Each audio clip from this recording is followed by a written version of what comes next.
네, 안녕하세요. 청하수입니다. 유비와 조조의 실제 역사에 기록된 진짜 맞대결 이야기 해보겠습니다.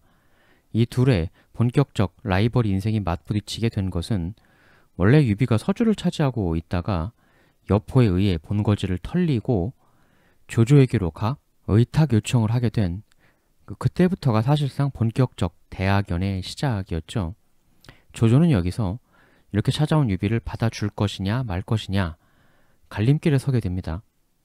여기서 참모 정옥은 이렇게 이야기를 했습니다. 정사, 삼국지, 여포가 유비를 습격하여 합의를 차지하자 유비는 달아나 조조에게로 왔다. 이때 정옥이 조조를 설득하며 이렇게 말했다. 정옥, 제가 살펴보건대 유비는 웅재가 있고 민심을 크게 얻고 있는 인물이니 끝내 남의 밑에 있을 사람이 아닙니다. 빨리 도모하셔서 제거하는 게 낫습니다. 이 유비의 귀부에 대해서는 곽가도 한마디 합니다. 부자 기록에 따르면 곽가, 유비는 웅재가 있고 무사람들의 마음을 크게 얻고 있습니다. 또 장비와 관우는 모두 만인지적으로 유비를 위하여 모든 사력을 다하는 인물들입니다. 저 곽가가 보건대 유비는 끝내 남의 밑에 있을 사람이 아니며 그가 마음속으로 꾀하는 바를 헤아릴 수 없습니다. 옛사람이 이르기를 하루에 적을 놓아주었다가 수세에 걸쳐 우환이 된다라고 하였습니다. 마땅히 유비라는 작자는 빠르게 조치, 제거하셔야 할 것입니다. 근데 이 기록에선 이런데 위서 기록에선 곽가가 또 이렇게 말했다고 나와요. 유비를 빨리 제거하라는 다른 분들의 의견은 일견 옳은 면이 있습니다. 허나 조조 공께서 거병하여 백성을 위하여 흉포한 이들을 제거하려 하시는 대업은 하나라도 많은 준걸들을 신의로 대우함으로써 모아도 성공하기가 쉽지 않은 일입니다. 지금 유비에게 영웅의 명성이 있는 상황에서 곤궁왕 처지가 되어 자신에게 귀부한 이를 해친다면 후일 현명한 이를 해쳤다라는 안 좋은 명성을 얻으실 수 있습니다. 그렇게 되면 차후 지혜로운 인재들이 의심을 품고 조조공을 따르지 않거나 배신하는 일도 생길 수 있습니다. 그리 되면 조조공께서는 대체 누구와 천하를 평정하시겠습니까? 유비가 우환이 될 만한 인물이긴 합니다. 그러나 그런 인물 하나를 제거한다고 해도 천하 사람들의 소망을 꺾는다면 이는 오히려 더 큰 것을 이루실 수 있는 것입니다. 그러자 조조는 웃으면서 곽과 그대 말이 옳소 라고 하였다. 양 기록이 곽가의 발언이 전혀 다르죠. 정옥처럼 없애라. 반면 없애자는 의견도 일리는 있으나 유비는 끝내 남의 밑에 있을 사람이 아니니 그러나 그랬다간 천하의 민심을 잃는다. 오히려 손해다. 이런 상반된 발언 기록. 결국 조조는 이렇게 결정을 합니다. 정사, 이제 바야흐로 영웅들을 거두어들일 때인데 한 사람을 없애고 천하인들의 마음을 잃는 일은 불가하오. 결국 조조는 별로 예쁠 건 없지만 백성들로부터 인의군자, 영웅이라는 인기를 얻고 있는 유비를 받아들이고 살려주게 됩니다. 유비 없애고 천하의 인기를 잃는 게 소탐대실이라고 판단한 거죠. 그런데 사실 진짜 소탐대실은 반대였죠. 훗날을 생각하면 당연히 여기서 유비가 힘이 없었을 이때 없앴어야죠. 사실 이때 유비는 거의 알거지 상황이었기 때문에 여기서 유비 없애는 건 식은 죽 먹듯 쉬운 일이었거든요. 그랬다면 후일 유비 때문에 겪게 되는 그 엄청난 불편과 고난을 안 겪었어도 되고 결정적으로 조조가 생전에 자기 손으로 천하통일을 할 수 있었을지도 모릅니다. 그야말로 하루의 판단이 평생의 고난을 만들었다. 이렇게 해서 유비와 조조는 여기서 일단 손을 잡게 되고 이웃들이 힘을 합쳐 여포를 멸망시키죠. 유비는 여포를 물리치고 여포에게 빼앗겼던 처자를 되찾은 후 조조를 따라 허도로 돌아왔다. 이렇게 해서 유비하고 조조가 허도에서 한동안 함께 살게 되는데요. 여포는 째째한 인물이었다면 조조는 한번 결정한 사안에 대해서는 아주 호방한 사람이었죠. 여포는 A, B 두 가지 결정이 있으면 한쪽을 결정해도 나머지 한쪽에 미련이 있어서 A도 강하게 밀어붙이지 못하고 B를 계속 찝쩍거리고 좀 그런 타입이었는데 조조는 일단 A로 가자 하면 B는 확실하게 버리고 A로 확실하게 힘을 실어주는 그런 타입이었습니다. 정사, 조조는 표를 올려 유비를 좌장군으로 삼고 예우가 더욱 중해지니 출행할 때는 같은 수레에 타고 앉을 때는 같은 자리에 앉았다. 이 좌장군이라는 굉장히 높은 자리를 주고 같은 수레를 타고 같은 자리에 앉았다. 엄청나게 유비를 예우해 주는 건데 유비는 그냥 여포에게 뒤통수 맞고 탈탈 털렸던 당시에는 거의 뭘 가진 게 없는 사람이었는데 굉장히 조조가 유비를 화끈하게 밀어주는 모습입니다. 왜 이랬을까? 일단 사료에 드러나는 바는 유비가 백성들에게 인기가 많고 영웅이라 떠받들어지고 있기 때문에 그를 받아들여 주었고 예우해 주었다라는 식의 기술인데요. 단지 그 이유 하나만 있었다고 보기에는 너무 가진 물리적 세력이 없던 유비에게 너무 많은 예우를 해주고 있는 모습이죠. 사실 받아들여 줬던 것도 실수지만 좌장군 등등 엄청 예우해 준 것도 나중에 조조가 유비 때문에 골머리를 썩는 걸 생각하면 그것도 또 실수예요. 좌장군이라는 높은 자리에 올랐었다는 걸 나중에 유비가 여기저기 다니면서 자신의 스펙으로 굉장히 많이 활용을 합니다. 훗날 최대의 라이벌에게 괜히 쓸데없는 날개만 달아준 격이 되었죠. 근데 조조도 무슨 노림수가 있으니까 이런 일을 했을 거예요.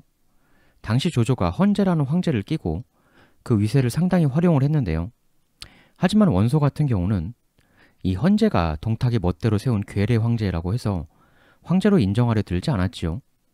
황족인 유비 자신에 대한 지지를 끌어내면 헌제를 끼고 정치를 벌이는데 명분상 도움이 된다고 봤던 것일지 헌제를 끼고 있는 조조를 반개 황족 유비가 섬겨주는 그런 모양새가 정치적 선전에 이용해 먹을 가치가 있다라는 판단을 했을 수가 있는 거죠. 또 하나는 유비라는 맹견을 들판에 그냥 풀어두는 것보다는 그러면 또 엄청난 세력을 모아서 커질 수가 있으니까 여포한테 탈탈 털려서 알거지되었던 상황에도 미축 같은 대재벌 호족에게 엄청난 투자를 유치해내는 그러한 괴력을 유비가 보이지 않았습니까? 맹견을 풀어두는 것보다는 그냥 목줄 묶어서 내가 데리고 있는 게 낫다는 판단을 했을 수도 있습니다. 인망 좋은 부하를 거느리면 그 부하의 인망이 내 인망이 되는 거기도 하니까요. 그러나 결과적으로 이때 유비를 살려주고 받아들인 건 조조 인생 최대의 판단착오였다. 그냥 정옥 말을 들었어야. 결국 유비라는 감당하기 힘든 말을 받아들인 조조에게 이런 심각한 일이 벌어지게 됩니다. 당시 헌제의 장인 동승이라는 사람이 있었어요. 정사 황제인 헌제의 장인인 거기장군 동승이 유비에게 이르기를 동승 내가 황제 폐하의 밀서를 받았소. 밀서는 바로 조조를 추살하라는 것이었소. 이 이야기는 뭡니까? 꼭두각시 황제인 헌제가 자신을 이용만 해먹는 조조를 장인에게 사람을 모아 정변을 일으켜 없애버려라 이런 밀명을 내렸다는 거죠. 물론 장인 동승 주도와의 일이겠지만 그리고 동승이 지금 조조에게 굉장히 후대받고 있는 유비에게 함께하자. 조조를 기습적으로 쳐 제거하는데 좌장군 유비께서 동참해 주시오. 이렇게 요청을 하고 있는 겁니다. 그야말로 목숨을 건 대승부. 근데 정사삼국지엔 이 즈음 시기에 벌어졌던 일로 또 이런 이야기도 기록에 남고 있습니다. 이 무렵 조조가 유비에게 조용히 말했다. 조조, 지금 천하의 영웅은 오직 사군 유비와 나 조조뿐이오. 원소 같은 작자는 감히 여기에 낄 수 없소. 이 말을 듣자 유비는 밥을 먹고 있던 수저를 떨어뜨렸다. 이 영웅이란 건 칭찬인데 유비는 왜 수저를 떨어뜨렸을까? 이때의 이 유명한 대화에 대하여 화양국지에서는 이렇게 기재하고 있습니다. 조조가 그 말을 하자 곧바로 천둥 번개가 쳤다. 그러자 유비가 조조에게 말했다. 옛 성인이 말하시길 빠른 천둥과 거센 바람에는 필시 낯빛을 고친다고 하셨으니 실로 그러합니다. 한바탕 벼락의 위세가 정말 가히 이 정도이군요. 지금 동승이 조조 암습 계획 동참을 이야기하고 있는 시기에 이런 일이 벌어졌다는 거예요. 소설 삼국지 연의에서는 유비가 벼락 소리에 겁쟁이인 척하면서 조조를 방심시켰다는 그 유명한 장면의 모티브가 바로 이거죠. 이 동승의 조조 제거 모의는 실제로 실행에 옮겨지게 됩니다. 여기에 유비도 참여를 하느냐? 기록상 참여를 한다고 했습니다. 알겠습니다. 제거합시다. 조조가 유비를 엄청나게 잘 대우해 주었지만 유비는 이 조조 제거 계획에 동참을 하기로 했다. 그리고 유비는 자신의 주변 아주 가까운 신복들에게도 이 모의를 알려주었습니다. 이 조조 제거 계획을 공유한 사람 중 확실하게 기록이 남아있는 사람은 관우인데요. 관우는 유비와 이 의지를 공유하고 이런 기록이 나와요. 촉기, 유비가 허도에 있을 때 조조와 함께 사냥을 한 적이 있었다. 사냥 와중에 무리가 흩어지자 관우는 유비에게 이렇게 말했다. 관우, 지금 사람들이 이렇게 흩어져 있으니 이때를 노려 지금 바로 조조를 없애버립시다. 사람들이 흩어져 조조 주변에 사람이 별로 없는 상황. 관우의 무용이면 충분히 조조를 무난히 제거할 수 있는 상황이 순간적으로 벌어진 것이죠. 그야말로 기회는 찬스. 그러나 유비는 이를 따르지 않았다. 유비는 이 대기회를 일단 보류합니다. 유비가 알거지가 되어서 SOS하고 조조 밑으로 들어올 때 조조가 유비를 쉽게 없앨 기회가 있었다면 지금은 반대로 유비가 손쉽게 조조를 저 세상으로 보낼 기회였던 거죠. 그러나 조조처럼 유비도 여기서 결행하지 않습니다. 역사의 어마어마한 분기점은 참으로 알게 모르게 왔었는지도 모르게 순식간에 지나쳐버리게 되는 건데요. 유비가 이 대찬스를 버리고 관우 제안을 거절한 것에 대해 정사삼국지의 주석을 단 배송진은 이런 이야기를 합니다. 유비가 이때 관우의 제안을 따르지 않은 것은 당시 허도의 조조의 신복과 따르는 무리가 워낙 많았었기에 향후 계획이 수립되지 않은 상황에서 섣불리 이를 결행하기에 어려움을 느꼈을 것이다. 관우의 무용으로 순간 조조를 쳐서 없앤다 한들 그 다음에 도망은 어떻게 가며 도망간 이후의 삶은 또 어떻게 할 것인가 등등 무계획적으로 하기보다는 함께 모의하고 있는 모든 동지들과 제대로 된 정변 쿠데타를 일으켜서 정권을 정확히 장악하는 방향으로 가야지 어설피 조조만 없앴다가는 또 엉뚱한 사람이 정권을 잡는 어이없는 상황도 생길 수가 있으니까 사실상 원소가 일으킨 것인 십상시의 난도 보면 원소가 궁으로 병력을 휘몰고 무단 난입해서 난리를 일으키니까 황제가 환관하고 도망가다가 동탁손으로 들어갔죠. 원소는 그야말로 죽서서 동탁준 격이 되고 말았는데 뭐 그런 등등 섣불리 일만 저지른다고 일이 되는 게 아니다. 이런 유비의 신중한 생각이 아니었겠느냐. 최악의 경우는 조조도 죽는데 분노한 조조 수하들에 의해 나도 죽는 상황도 얼마든지 벌어질 수 있으니 일단 모든 계획은 내가 살고 봐야죠. 그게 대전제이니까. 나중에 돼서 관우가 조조가 엄청 세지니까 아 그때 내 말대로 조조 그냥 바로 없앴어야죠. 이렇게 유비에게 한탄하는 기록이 또 촉기에 나와요. 거기에 대해 유비는 세상 일이란 모르는 것, 그때 우리가 결행하지 않았던 게 결국 좋은 일이 될 수도 있는 것 아니겠는가. 이렇게 타이르는 기록이 나오는데 관우와 유비의 성격 차이가 여실히 드러나는 장면이죠. 관우가 화끈하게 승부를 보는 상남자 타입이라면 유비는 일단 살고 보자. 일단 생존하는 게 더 우선이다. 결국 관우는 나중에 엄청난 전공도 올렸지만 최후에는 전장에서 적에게 목숨을 잃고 말고 유비는 이기고 지고를 거듭했지만 결국 황제도 되고 최후도 침상에서 맞이했죠. 결국 유비는 동순과의 팀플레이를 통해 제대로 된 정변을 일으키는 쪽을 선택했는데요. 사실 이런 게 바로 정욱이 지적했던 거죠. 아무리 잘해줘도 유비는 남의 밑에 있을 사람이 아니다. 정사, 마침내 동생이 충집, 오자란 등등과 함께 조조 제거 정변을 본격적으로 공모했는데 유비는 때마침 조조에게 임무 하나를 받게 되었다. 이 임무가 뭐냐면 원술이 서주를 지나 북쪽 원소에게로 가려 하자 조조는 유비를 보내 원술을 요격하게 하였다. 자신이랑 맞섰던 원술이 원소에게로 가서 둘이 합하는 걸 막아라! 이런 명이었던 거죠. 이렇게 해서 유비가 일군을 이끌고 원술 잡으러 서주로 떠나게 됩니다.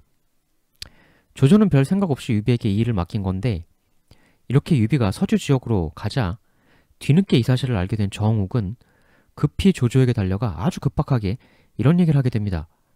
정사, 삼국지 정욱전, 조조 공께서 지난번 유비를 제거하지 않은 것은 저의 뜻과는 반대되는 일이었습니다. 지금 유비에게 병을 빌려주어 임무를 내보내 버리셨는데 유비는 그렇게 병을 딸려 보내주면 필시 다른 마음을 품을 사람입니다. 이 말을 듣고 조조는 아차 하게 됩니다. 그러자 조조는 급히 추격대를 급파하여 유비를 도로 잡아오려 하였으나 유비를 잡는 데 실패하였다. 이렇게 병을 몰고 조조의 곁을 떠난 유비는 지금 어차피 이런 사람들하고 조조 암습하려고 계획하고 있던 차에 당연하게도 조조를 배반, 당시 서주 자사였던 차주를 멋대로 공격하여 그를 참살하고 다시 서주를 차지하게 됩니다. 이렇게 조조를 농락하고 서주로 화려한 컴백을 하게 된 유비, 조조 일생일대 매우 어리석은 오판이라 할 만하죠. 유비를 너무 잘 대우해줬지만 유비는 잘해준 조조에 대한 암습을 모의하고 나중에는 결국 조조의 명을 받아 나와서 자기 마음대로 서주 자사를 참살하고 서주를 차지해 다시 독립을 해버렸으니 말입니다. 유비가 화려한 귀환을 하자 서주 사람들은 역시 조조와의 관계를 끊고 유비한테로 엄청나게 붙기 시작합니다. 정사, 동해의 창패가 모반하고 군인들 다수가 조조를 배반, 유비의 편에 서니 그 무리가 수만에 이르렀다. 애당초 도겸이 유비에게 서주를 준 것도 도겸 의견도 있었겠지만 미축 같은 서주 호족들이 유비를 선호했었기 때문이기도 했는데요. 서주에서 지지를 받던 유비가 돌아오자 한때 조조에게 굴복했던 서주의 세력들이 엄청나게 유비에게로 몰려들었다 이거죠.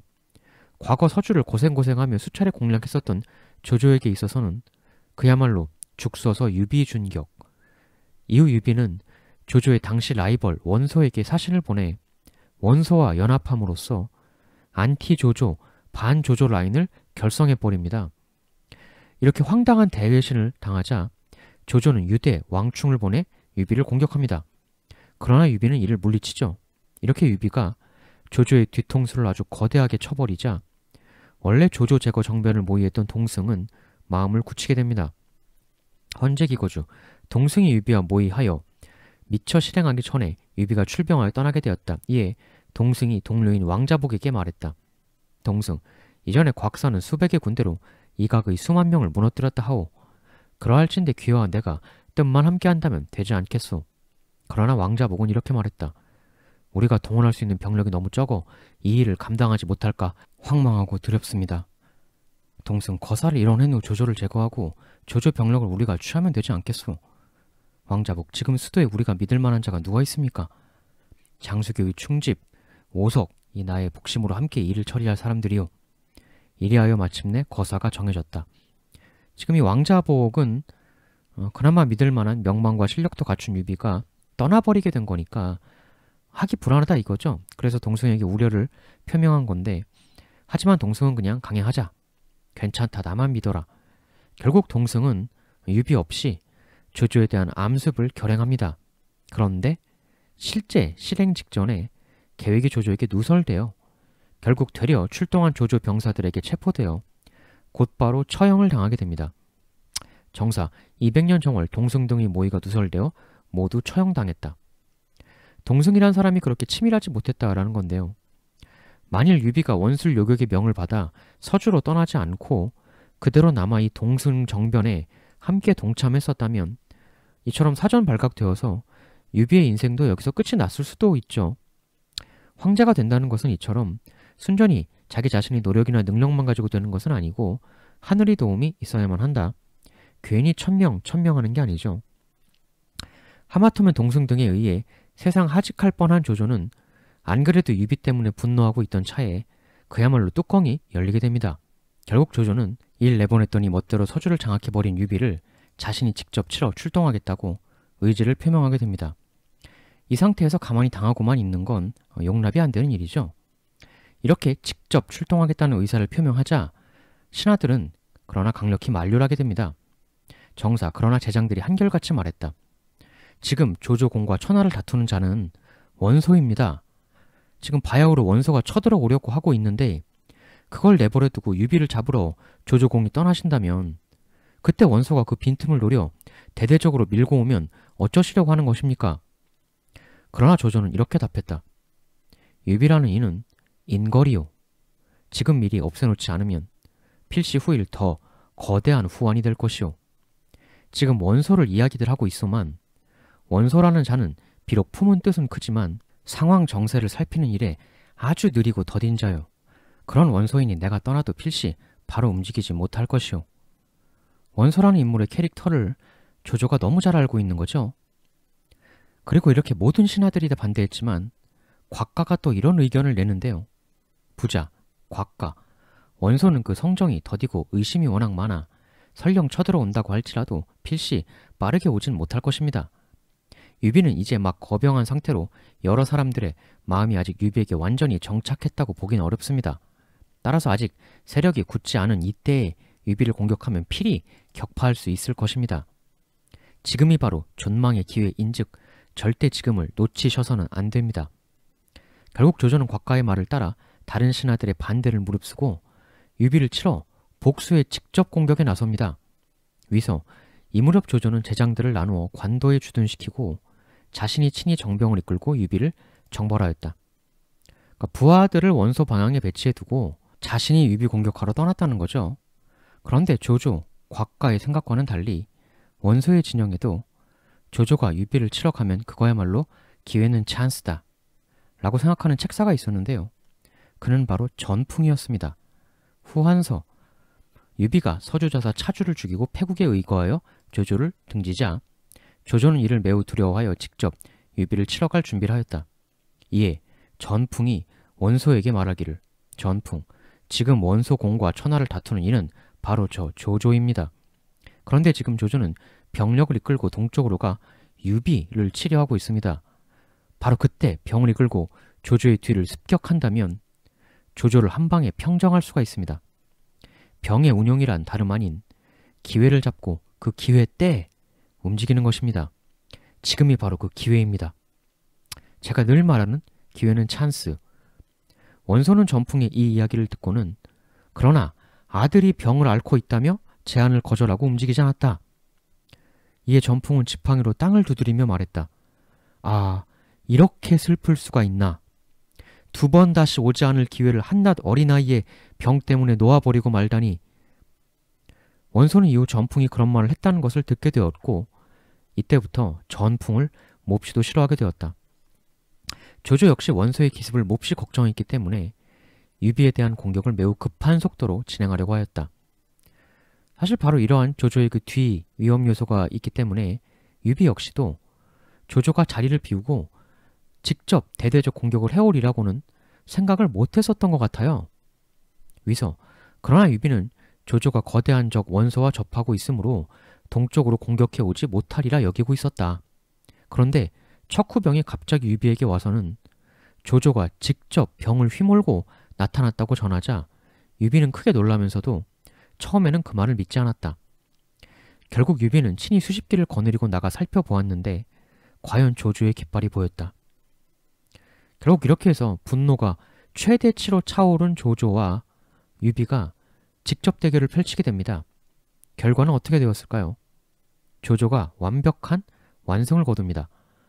정사, 이후 조조는 동쪽으로 마침내 유비를 쳐서 깨뜨리고 유비 장수 하우박을 사로잡았다.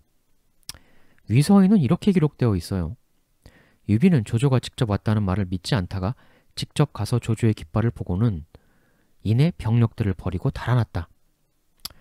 그 정사상복지 본문의 뉘앙스는 실제로 둘이 붙어서 전투를 벌려서 조조가 완파했다는 식의 기술인데 위서는 유비가 깃발만 보고 바로 도망갔다라고 쓰고 있죠. 유비 성향상 깃발만 보고 바로 도주하진 않았을 것 같아요. 그러니까 실제로 둘이 한 번은 붙었을 거고 다만 거기서 조조가 완승을 거두었다. 이 대결은 조조의 타이밍이 매우 좋았어요.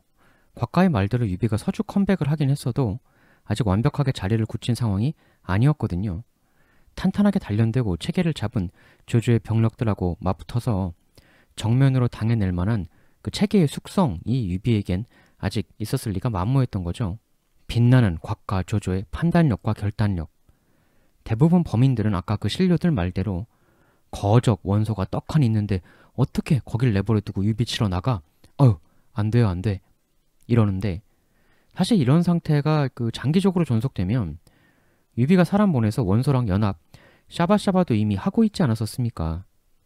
이 상황 그냥 내버려 두면 샌드위치 골밖에는 앞으로 날 게 없는 거죠, 조조는.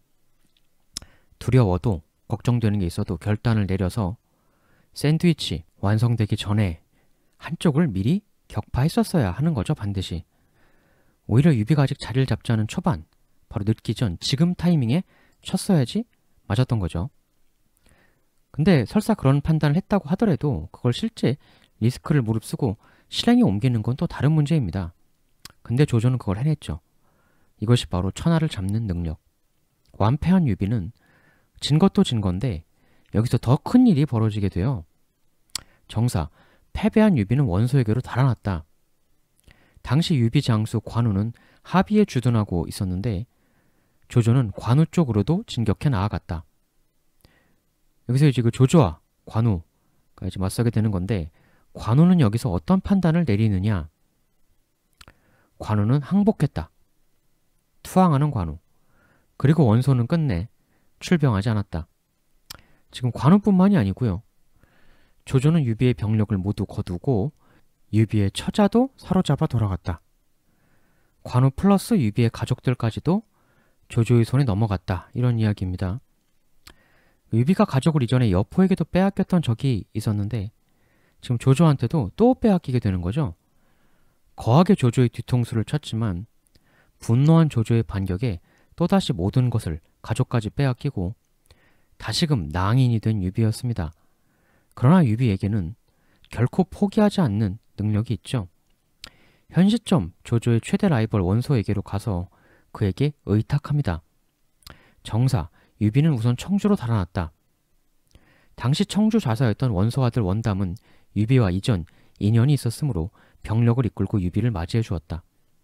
원담은 급히 사자를 보내 이 사실을 원소에게 알렸고 원소는 장수를 보내 도로에서 영접하고 자신은 업에서 200리 떨어진 곳까지 가서 유비와 서로 만났다. 유비가 원소에게 귀부하자 원소 부자가 마음을 다해 유비를 공경하고 중하게 대해주었다. 그 조조도 부하들이 유비 귀부에 들어왔을 때 그냥 처단하라고 숱하게 권유했지만 결국 그렇게 못했고 원소의 경우는 아예 200리까지 나와서 유비를 맞이하고 있는 모습이죠. 유비라는 사람의 명망, 당대에 영웅이라는 사람들의 인기가 상당했다라는 겁니다. 효용 가치가 없는 사람이면 원소 부자가 이렇게까지 환대해줄 이유가 없었겠죠. 물론 조조와 적대하고 있기 때문에 천하 사람들을 하나라도 더 내 편으로 만들어야 한다는 원소의 니즈도 있었겠습니다만, 그리고 정사삼국지 선주전에는 이후 놀랍게도 이런 기록이 나옵니다. 한 달 남짓 지나자 흩어져 달아났던 유비의 사졸들이 점차 다시 모여들었다. 유비는 과거 여포한테도 완전히 탈탈 털릴 정도로 본거지 빼앗기고 가족도 뺏기고 대굴욕을 겪었지만 결국은 다시 부활, 조조와 손잡고 여포를 잡아먹었죠. 조조에게 지금 또 가족 뺏기는 처참한 굴욕 패배를 당했지만 지금 또다시 병졸들이 모여들었다. 흡사 좀비처럼 또 부활을 해내고 있는 모습입니다.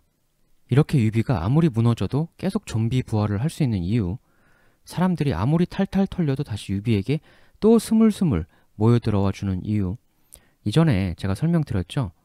위서, 유비는 아무리 아래 사람이라도 그 누구라도 필히 자리를 함께하고 음식도 늘 같은 그릇으로 함께 먹으며 사람을 가리거나 고르는 일이 없었으니 그리하여 많은 이들이 그에게 귀부했다. 불가사의한 유비의 매력, 그것은 바로 평등이다. 다 제가 예전에 말씀드렸던 건데요. 사람 가리고 잘나 보이는 사람하고 만나는 것만 좋아하고 그들 꽁무니만 따르면 작은 출세나 조그마한 실리는 얻을 수 있겠지만 사람을 평등하게 늘 맞이하면 영웅이 될 수 있다. 유비가 그걸 보여주는 겁니다. 유비 매력의 실체가 이거예요. 이전에도 제가 이미 여러 번 말씀드렸지만 물론 원소는 얼마 후 사망을 하고 원소의 후손들도 조조에게 결국 패망을 하게 되죠. 하지만 좀비와도 같은 생명력의 영웅 유비는 아무리 무너져도 자신을 따르는 이들과 함께 다시금 새로운 의탁처를 찾아 반격을 도모합니다. 그는 바로 형주의 유표였죠. 그리고 유표에게 의탁을 하게 되면서 자신의 인생에 그야말로 새로운 전기를 만들어줄 또 다른 인물도 만나게 됩니다. 그게 누군지는 충분히 예상하실 수 있을 텐데요. 이렇게 하여 유비와 조조 일생 내내 이어지는 그 둘의 처절한 라이벌 맞대결은 이제 이번 편에서 다룬 첫 번째 1기 대결을 지나 새로운 양상의 제2기로 넘어가게 됩니다. 이후 이어지는 내용은 다음 편에서 또 이어나가도록 하겠습니다. 영상은 그 재생 목록을 통해서 보시면 순서대로 아주 편리하게 시청해 나가실 수가 있겠습니다. 그럼 곧 또 다음 편 가지고 오겠습니다. 대단히 감사합니다.